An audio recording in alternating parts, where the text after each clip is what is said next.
Thank you very much for joining me on the News Hour tonight, Mr. Darshan Hiranandani. Thank you for speaking to me. You've stirred up quite a hornet's nest here back in India. I just want to begin by asking you about your association with the Trinamool Congress Member of Parliament, Mahua Moitra, about whom you've written in an affidavit. Navika, do you have a particular question? I'm just asking you, what kind of an association have you had with her? Has she been a friend of yours for long? How long have you been in touch with her?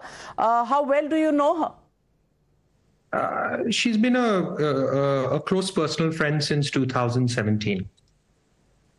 Okay, and she had raised questions about your affidavit. First, she raised the question about the fact that it was on plain paper. Since then, of course, it's been notarized.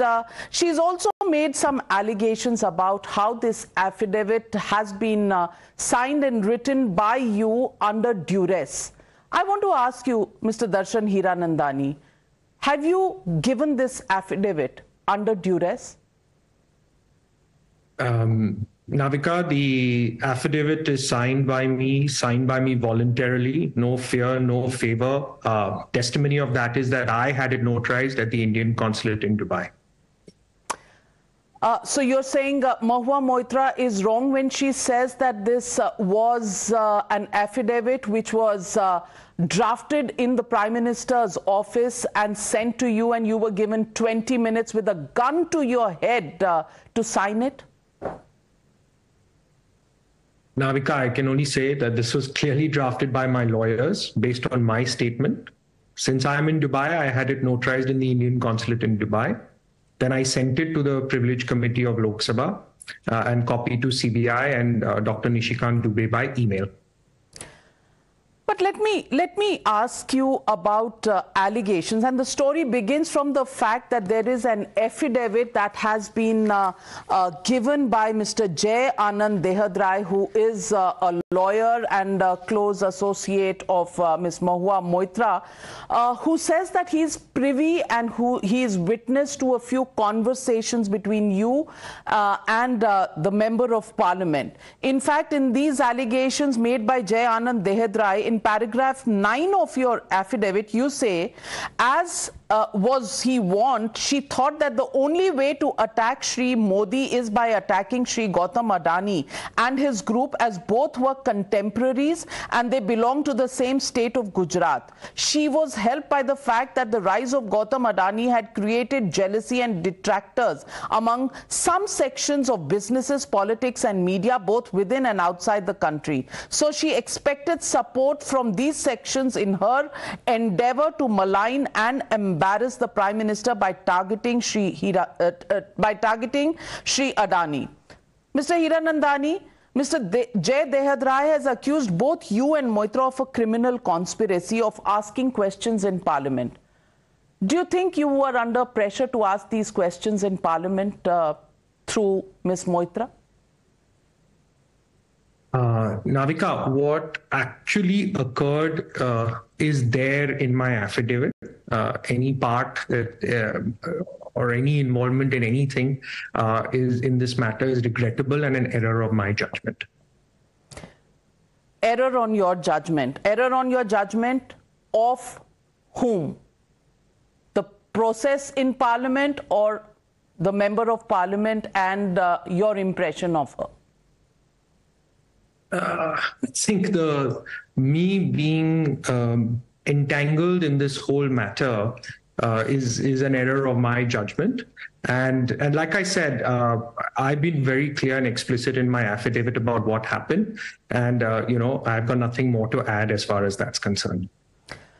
So let me ask you, on 16th of October, the Hiranandani Group issued a media release stating that the charges made by Mr. Jai Anand Dehadrai, where they relate to you, are baseless. 3 days later, on 19th October, you put out your affidavit.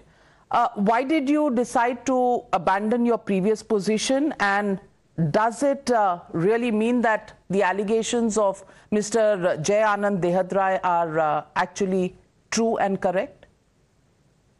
Navika, my sworn affidavit is related to my personal involvement in the matter. It prevails in that regard. I mean, as far as that is concerned, I have nothing more to add.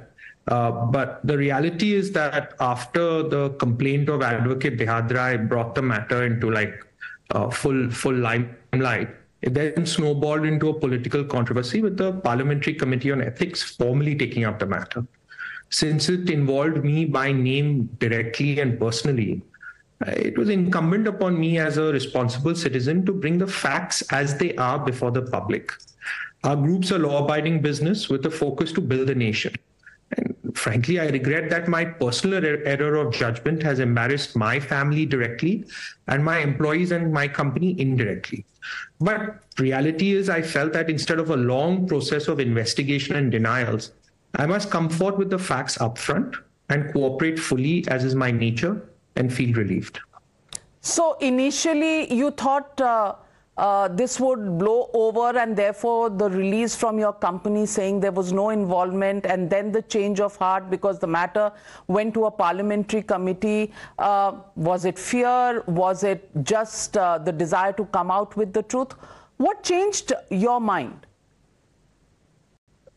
No, I think any involvement in this is mine personally, and the statement of mine is mine in person. So I didn't, given that there was a formal inquiry that started to take place, it was incumbent on me to come forth and explain the truth and cooperate. So, Mr. Darshan Hiranandani, is there then truth in the fact that there are cases against the Hiranandani Group, your father, and therefore you thought you were in a vulnerable position, and therefore it's better to ward off any hit back, blowback, and therefore you decided to come clean? Navika, in any allegation, any matter, we prefer to come forward to cooperate fully and come forward with the truth. And that's what I've done in this case. In business, there are many things that people allege and people do and you have worries about, but you always come forward with the truth, and you take it forward with whatever the consequences. So that principle we have continued to follow, and I have followed in this matter as well. So, Mr. Hiranandani, let me ask you point blank. Was Ms. Moitra targeting Mr. Gautam Adani, and was it really to malign the Prime Minister, considering they were both from the same state? You've been in conversation with her, and you've been sending her questions, etc. Is it true that 41 out of the 56 questions were targeting Adani's for a reason? Navika, I think I prefer to stick to my affidavit in this regard. But I can tell you that she felt that attacking Mr. Adani would target the Prime Minister because there was perceived proximity, as both are from the same state. Is that all? Did you ever have conversations with her on this issue?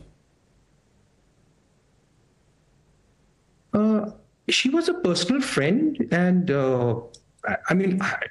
this is how she felt. Did she discuss with you that Congress leaders, including Mr. Rahul Gandhi, were working with her to target the Adani Group? Did she ever tell you that? Those details I've already given my affidavit, Navika. Nothing further for me to add on that. So you stand by those statements in your affidavit that she did mention these names? Navika, it's my affidavit. Of course, I stand by it. Okay. I